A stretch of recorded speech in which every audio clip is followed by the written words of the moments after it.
Hello, everyone, and welcome into another episode of Sports Betting by Dummies. I'm your host, Patty Parlays, and joining me as always, the voice of God, the Green Goblin himself, Diz. Diz, how's your weekend, buddy? It was a good weekend. Believe it or not, my dumbest dummy picks did not hit, surprisingly, but Believe it or actually not. actually came out on top for the weekend. Hit a nice NFL tease, and hammered on some Australian Open, which I'm pretty juiced about these final rounds. Nice. Love it. And sort of, kind of joining us for the first time, we have our guy Tyler. He is here with me. He will be possibly taking over as the host of the show as I kind of take more of a back seat, if you will. But he is here along for the ride, and he's going to be helping us out a bit. So Tyler's going to show his face on the camera. There he is. I don't know what to do with my hands. Yeah. So uh, you will be seeing more of him hopefully soon. And so welcome, Tyler, to the show. We appreciate it. Good to be here. All right, Diz. Let's get into the topics today. I mean, we have to talk about the football games this weekend. Was this weekend not like the greatest weekend of watching football of all time? Honestly, it was fantastic. I mean, every game came down to the wire. The dogs, for the most part, came out on top, which I absolutely loved. Um, I will say though, a lot of these games weren't great until the end, and then the Correct. finish was immaculate. So it was a great weekend for, like kind of paying attention, kind of like Yes. doing something on the side, and then like fourth quarter starts. All right, put your fours up, let's dial in. It was honestly kind of like the Patty special. I mean, not really paying attention, watching the full game, going doing errands, doing various things, and then when the game started to matter, you just watch and you see what happens. Yeah, absolutely. I loved it. And I honestly, I know it's recency bias, but I think that game last night, Chiefs and Bills, might have been the one of the best football games I've ever watched. Oh yeah, absolutely. Um, I've heard a lot of takes like it was the best playoff game ever, which I don't know if you can say that because it was just the divisional round, but those are by far the two best teams in the AFC. So Yep. for me, I think it might as well have been the damn AFC championship. Um, Insane finish. Patty, I have to ask you, hindsight is 2020, but in the Chiefs Bills game, would you have kicked it short and made the Chiefs return it, take off some time? Absolutely. What I mean, and you have to, and maybe they didn't know this or anything like that, but if you see someone other than Tyreek Hill back there, you absolutely kick it short. Probably more than 9 times out of 10, they're not getting past the 30-yard line, and that's taking 3 or 4 seconds off the clock. Yeah, absolutely. And my only concern was that, they it I think it would have been Tyreek Hill, and Well, he wasn't back I there. he wasn't. No, He was on the return team, so maybe he was like He was not in that kickoff. He was not there. he was not on the field. No, Are you certain of that? 100%. Watch the tape. Watch the tape. Okay. Well, I don't know. I think it's a hindsight call in my Well, opinion. I yeah. was okay with him kicking it deep. I think what's more absurd is the prevent defense they ran. I mean, with all three timeouts, it seemed like their defense was covering the sideline, but the Chiefs had all three timeouts. So, I'm okay with the prevent defense, but if you see that last Kelsey play, like they just left the middle of the field wide open, like no one was on him. They were rushing four guys. I mean, like he has to throw the ball quick, only rush three guys and then put another guy out in coverage. I was pretty shook by that defensive call, but nonetheless, an incredible finish. So, a couple things. First off, do do you need to get rid of the prevent defense? I have never seen a situation where the prevent defense has been helpful. I'm okay with you having two safeties or maybe even a third person staying like back and staying deep so you don't get beat deep. Hmm. But people just tear apart the prevent defense. And yeah, you may not be giving up the touchdown, but you're giving up 30, 40-yard chunk plays. And I mean, we even saw that in the Buccaneers Rams game, I think. So I think they need to get rid of the prevent defense. I don't think I think you're right, but I think to an extreme, like you shouldn't just get rid of it entirely. I think Yeah. you should just be smarter about it. Like in that situation, obviously let's try to prevent a touchdown, but like you can run a cover two and like prevent like a deep ball, right? Yeah. I think in that situation, the prevent defense wasn't necessary. So I think yes and no. I think you're right to an extent, but you can't just. There's a time and a place for a prevent defense. That time, I think it was just a little loose. I think they could have tightened it up a little bit, made it a little bit harder for Patrick Mahomes. Now I know this is easier said than done, and I realize too that this is going to be sound foolish and everything, but I almost think of it like as in whenever you're playing Madden, right? In Madden, the only time you go to a prevent defense is on the last play of the game when they're throwing a Hail Mary, right? Hmm. That's when I think it's okay if you're doing prevent defense, not the entire 2 minute warning or whatever. Ooh, bless me. I had to sneeze. Bless you. I was Took it waiting out of my for it. mouth. Yeah. Oh, got another one. Whew. All right. And then Diz, I don't recall. I'm trying to think, but on the Rams Buccaneers, the big play to Cooper Cup. Yep, that was heinous too. That was going to be my next point. Is that was worse than the Bills defense? 100%. Now, correct me if I'm wrong. Wasn't the clock stopped before they did that play? I don't remember why. I think it was, and my point being, if you are the Buccaneers, why are you not calling timeout right there to set up a defense and make sure everyone's on the same page? If the play was well, they were out of timeouts. The Buccaneers weren't. Oh, you're right. You're right. I see what you're saying. From a defensive perspective. Yes, if because that play right there, I mean, you have to be aware. You have to see your defense maybe doesn't know what they're doing. There's some confusion going on. Call timeout. Get the defense set up.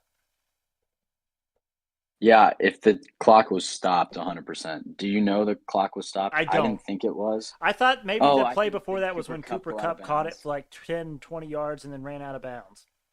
Yeah, I do remember him getting out of bounds.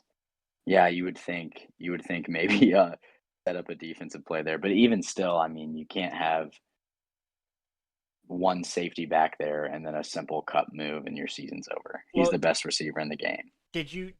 I think some more news and stuff came out about that specific play, and did you hear what happened? I did not. So it was basically supposed to be a cover zero blitz, an all out blitz.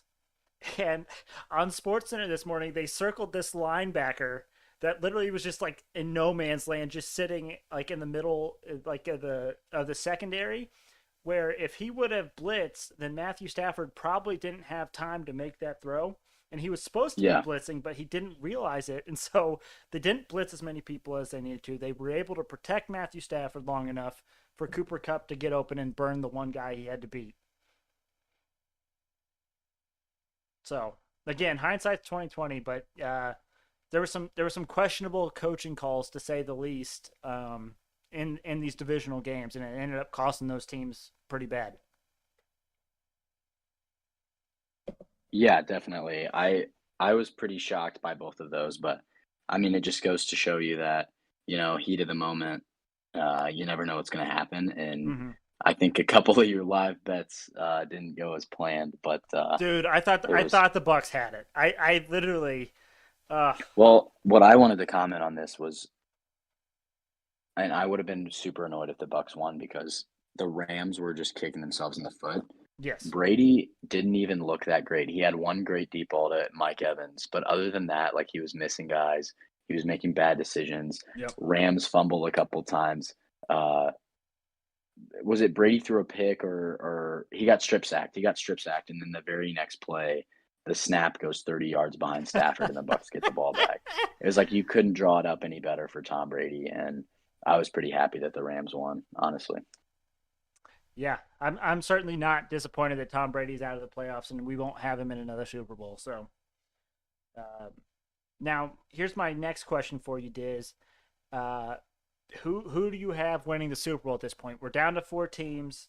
I have some stakes in multiple teams, obviously, to win the Super Bowl, but I'm curious how do you how do you see it going from here on out?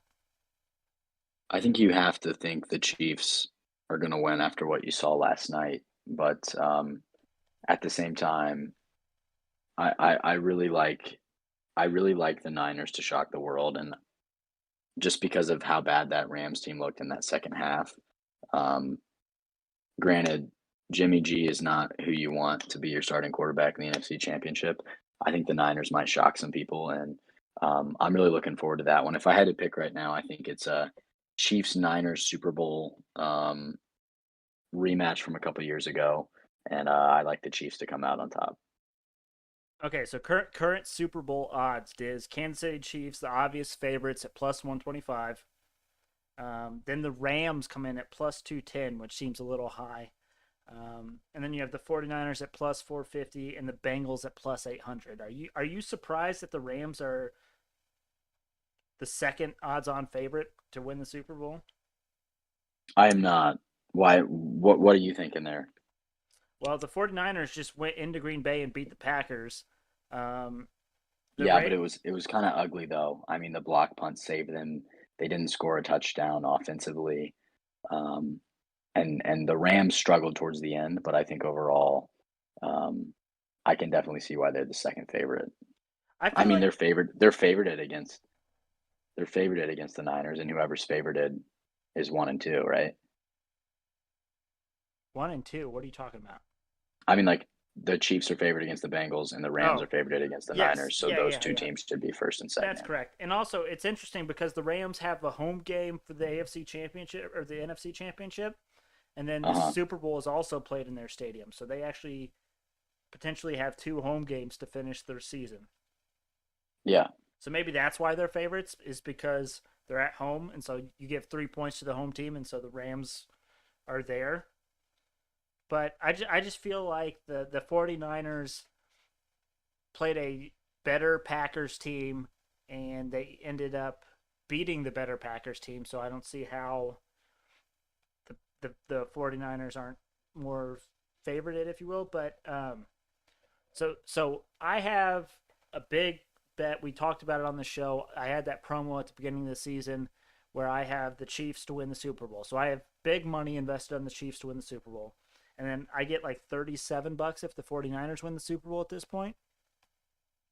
So how would you go about possibly hedging my bets going forward? So say that one more time. You have Chiefs from the beginning promotion. If they win, how much do you get? $300. And what's the last part you added? And then if the 49ers win, I currently get $37. Okay. And Um, so, the two teams obviously left out are the Rams, Bengals. I don't even know if you would for the Bengals it's easy, right? The Bengals have the worst odds to win the Super Bowl. They're at plus 800. I can throw a few dollars down on the Bengals and still be in an okay spot. yep. Um, The Rams is where it gets tricky, right? right. But even with the Rams at plus 210 to win the Super Bowl, I think there's a pretty easy way where I can bet on both of those two teams this week because that these will be the best odds you'll get. If either one of those teams makes it to the championship, then the odds on that game won't be as good as that. Um, so I think if I do it correctly, I could probably guarantee like $20 or so in profit. Yeah, I think so. I think you just need to find a way, kind of mess with it a little bit. Mess around with the Um, numbers a bit. yeah, I would definitely guarantee a profit and just hope that the Chiefs win the Super Bowl. Yeah, dude, I was freaking out last night. I was texting you, Diz, during the ending of that Bills Chiefs game. I'm like, dude, I need to live bet the Bills. I need to go with the Bills. I have so much on the Chiefs. I can't just walk away with nothing at this point. And you're like, no, no, it's fine. And then we're like, oh my God, I just lost it. Oh my God, it's back. Oh my God, I lost it again. It was an emotional roller coaster for that last 2 minutes. Absolutely. I think it was what 25 points scored in the last 2 minutes. Yes, It's nuts. It's absolutely nuts. craziness. Anything else you want to talk about, Diz, with the NFL before we move on to your sport of choice, tennis? Um, I don't know. I think we covered most of it. Oh, do you think overtime rules should be changed? Yes, and there's a lot of. I understand that you have to expect that your defense, especially in the playoffs, should be able to stop a team for 13 seconds and or just stop a team from scoring a touchdown, but we kind of got robbed of a fantastic overtime and a fantastic game. I don't necessarily think that you should, um, I guess, I don't think it should be like college. I don't think that's the right answer. But I almost feel like it should be if no matter what, the team that loses the coin toss should have an opportunity to match. If they match it, great. Then you go into the current overtime rules. So the team that gets the ball back for the third time, if they score a touchdown, they win. If they get a field goal, then the other team gets a chance to tie. Does that make sense? Yeah, so a couple things I wanted to add was I think I like it for the most part. The only time I don't like it is in a situation like last night where both defenses are absolutely gassed. Yeah. Like most times, I think when it goes into overtime, it kind of stalls out towards the end, or Mm-hmm. like there's some like field goals, or I don't know, like time for the defense to catch their breath. But that was like literally defenses sprinting up and down the field for the last 2 minutes, and Right. then you got to go stop them. So I guess there's not really a solution to that. I heard a really fun take on the Bill Simmons podcast.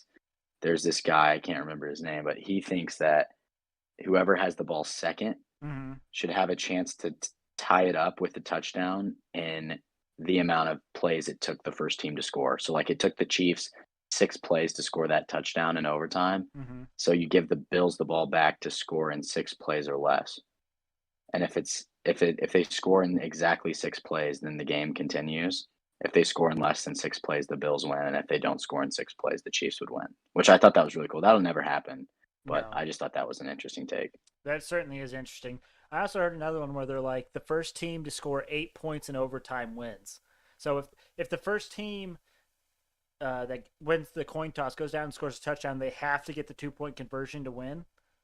Um, but Oh, but that's a disadvantage though for the if they get the 2 point conversion, then it's a disadvantage for the other team.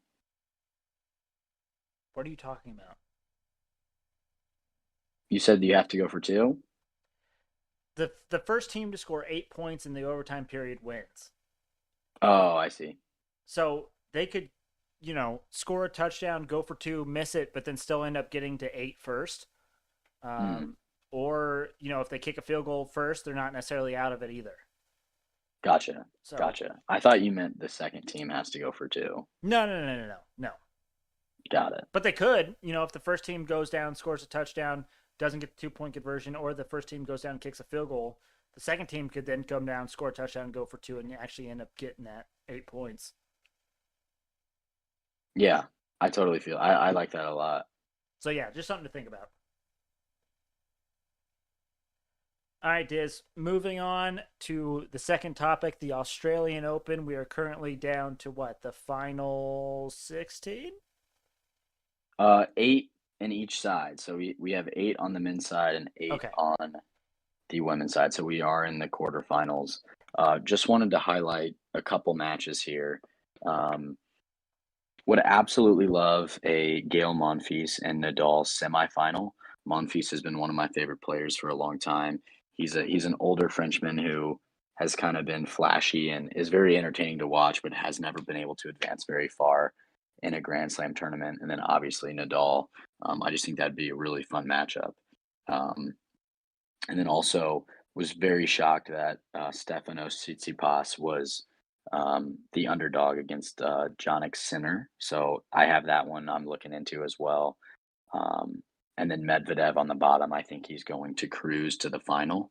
But I'd be really curious to see um, if Nadal can get through Shapovalov and Monfils if Monfils were to win. Now that was a very quick run through, and on the women's side, just want to highlight I've not been following women's tennis as much, but there are three Americans in the final eight, so I thought that was really interesting. and believe it or not, all of them are underdogs. So Hmm. I may get a little cute and do an American parlay, get some insane value there. Um, but yeah, I thought that was interesting. Um, but yeah, Patty, I was going to ask you if I make some tennis bets, are you going to ride with me this late, or are you going to respectfully stay away? I mean, I'll probably ride. I don't know anything about tennis, but also the last time I asked you for tennis advice, you really boned me because you told me Zverev to win the Australian Open, and I liked his value. he didn't even make I it to the liked his final eight. value. And then we're at some family event, and you're like, "Oh, Zverev's terrible," and I'm like, "Well, then what are we talking about? Why did you tell me to No, take no, no, him?" no, no, no, no. I did not say Zverev was terrible. First of all, I liked him because of his value.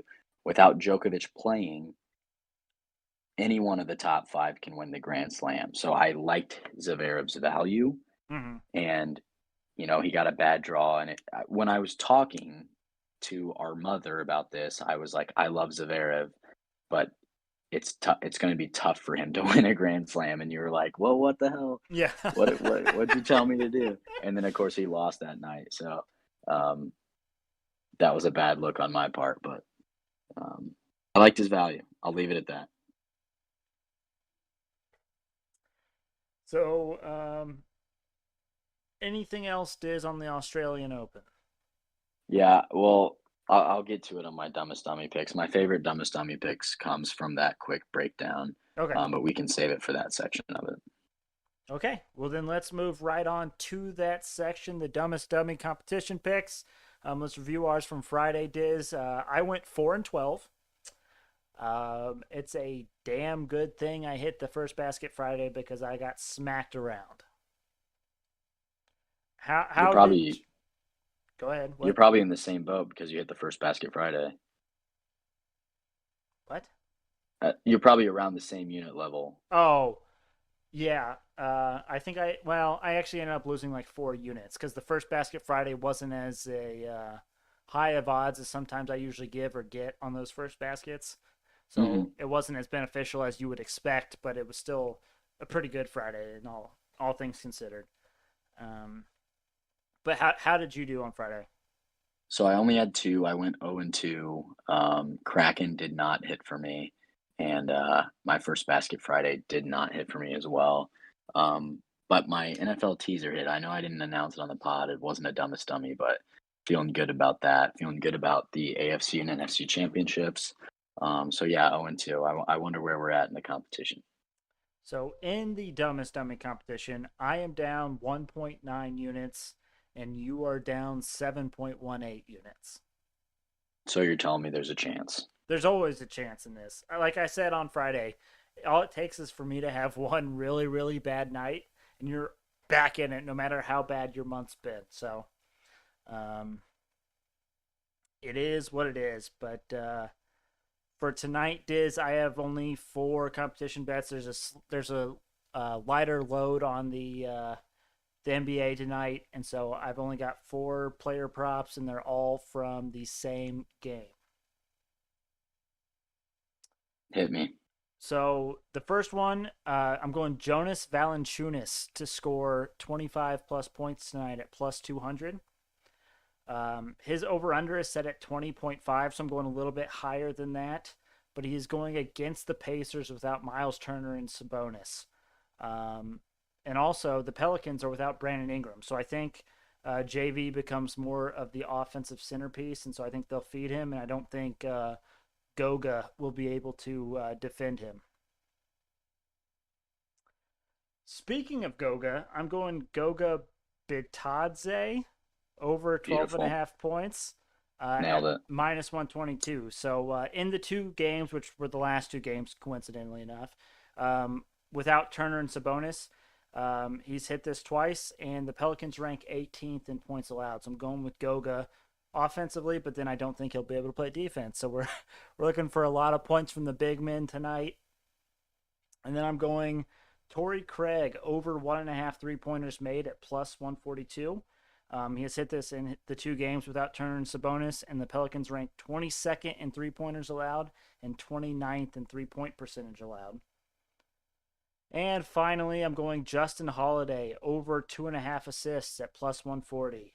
Again, hit this in the 2 games without Turner and Sabonis, and the Pelicans rank 15th in assists allowed. So even though I like the Pelicans to win that game, I think there's a lot of value on the props for the Pacers without their big name players. Nice. What do you got for us, Diz, for your dumbest dummy picks? So my favorite one, I got great value on parlaying Monfils to win against Berrettini and Tsitsipas to win over Sinner. Now, Tsitsipas, I am more confident about. He's plus 126. These two have faced off 3 times so far, and Tsitsipas has won 2 of 3. The most recent one being earlier or last year in 2021.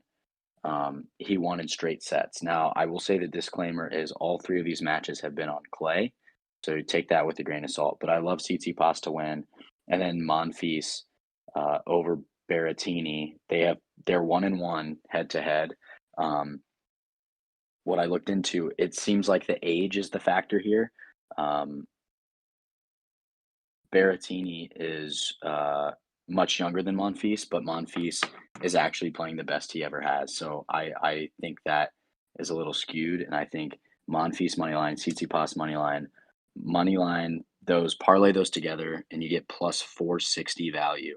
So I'm loving that. That's my first dumbest dummy. So you're just And then taking the parlay. You're not taking them individually.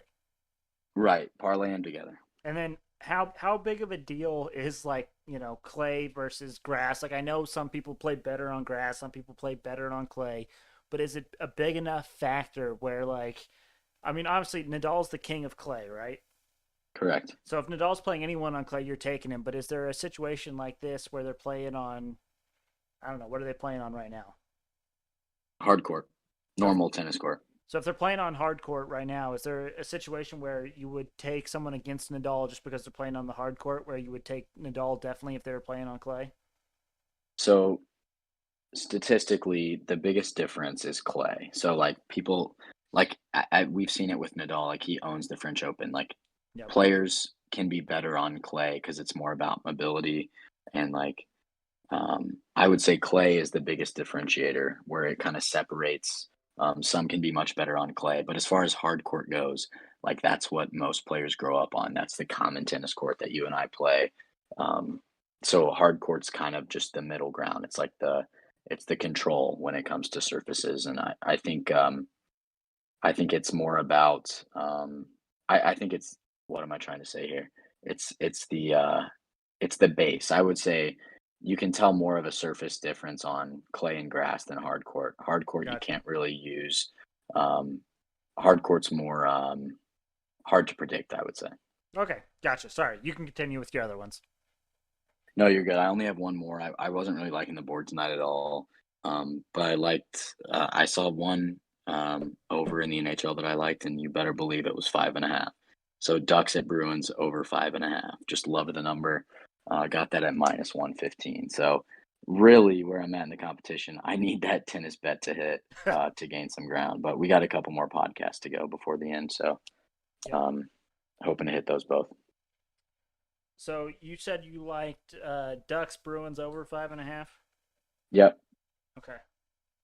Um, that one's interesting. Um, so I believe that was. Let me look. Yeah. So I actually went Ducks plus 1.5 there. Um, Oh, which maybe makes you think that the over may not be the play, but I'm okay with going with the over because um, Tuukka Rask is in net for the Bruins, and he's their backup goalkeeper, and so mhm. he's not as good as their starter. So you would expect maybe the Ducks, who usually don't score as much, to maybe put some more pucks on net, get some more points. So I think you can convince me to do that. But before we get into that, I'm jumping the gun a little bit, but.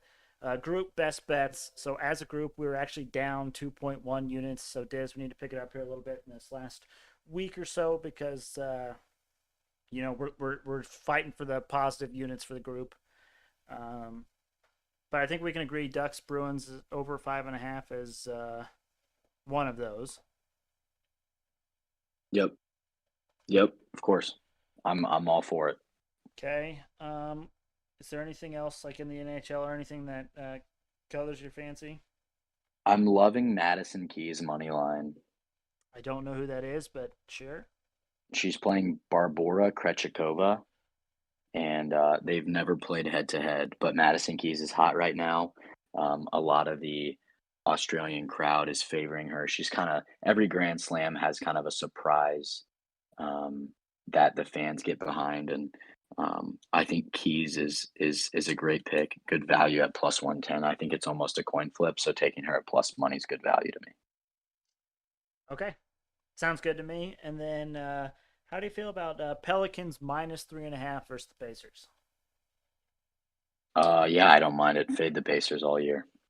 Especially with Turner, Sabonis, and Brogdon out for the Pacers. I know Ingram is out for the Pelicans, but I think the Pelicans have enough around him that they can cover for that loss. I think so as well. I'm on board here. And it's at New Orleans. We know the Pacers maybe can pull a game off or two at home, but on the road they're just absolutely horrible. Um, Yep, so as a group, Diz, we've got Ducks, Bruins over 5.5, Madison Keys money line, and Pelicans -3.5. lock it in. All right, Diz, it's time for the multi-sport Hail Mary parlay of the day. I have, let's see, 11 legs for you. So we have 7 of them in the NHL, and then we have 4 NBA spreads. Do you have a guess on the value? $1 to win 1,400. Wow, that was remarkably close. Did you cheat? Did you look? I have not checked the episode notes. So that is $1 to win $1,465.13. Oh, let's go. That might be the Let's closest go. you've ever been. You were off a mere $65. Let's go. I love that. I love that. And I love that you thought I cheated. That makes me so happy. I know, right? If you didn't cheat, It and shows someone, how off I normally am. yeah, yeah. If you don't cheat and someone claims you cheated, then you know you're in the right spot.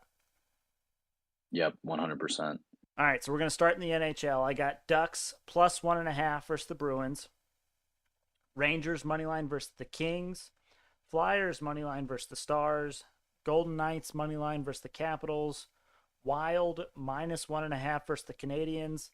Avalanche -1.5 versus the Blackhawks. And then Blues moneyline versus the Flames. And then the NBA, I got Cavs -6.5 versus the Knicks. Pelicans -3.5 versus Pacers. Thunder +1.5 versus the Bulls. And Suns -9.5 versus the Jazz. All right, Diz. Anything you need to get off your chest before we call it a day? I don't think so. Um, Excited for the AFC and NFC championships this weekend. Um, we each went. We each got 2 correct, right? Yes. I got the Bill, or I'm sorry, I got the Chiefs because I couldn't pick the Bills, and I got the Rams correct. And you got No, wait, hold on. Are you talking Football Friday picks, or are you talking actual? I'm talking about our $10 competition. So you said you got the Chiefs. I got Chiefs and Rams. Okay. I had, let's see. I had 49ers. No, I didn't. Nope. I didn't have Bengals. I had Bills. So I think I may only got one. No, I don't think I got any correct. You're done. You're done. Yeah, so GG's. Good on you. GG's. About time I won something on this pod. Yeah. But since you owe me a couple dinners, I think we'll call it even. Yeah, that's fair. I probably still owe you. So yeah, I'm good with that. We have fun. But yeah, it's kind of we just got to rely on the NBA and the NHL to get us to this weekend for football. For sure. Isn't it weird to you that they decided to play both of the championship games on Sunday? No, I do not think so. Why would you not do the championship game primetime Saturday night and then championship game Sunday primetime? Is there something in another sport going on this Saturday night? Well, I know we're not in the NBA playoffs, we're not in the NHL playoffs, unless there's like an All Star game or something happening. But even then, no one watches the All Star games. So why would you not uh, put the NFL in prime time on both Saturday and Sunday as opposed to putting them both on Sunday? I don't know. That's a good question. I'm sure there's a reason. Yeah, I mean they're a lot better at this than we are. We're just stooges with a mic and we rant about things. But that was just my take when I found out when those games were being played last night. That is interesting. I love the double Sunday. Sunday for me is fight the scaries, sit at home, do nothing, and watch football all day. So I'm for it, but yeah, that is a good question. People are asking. People are wondering.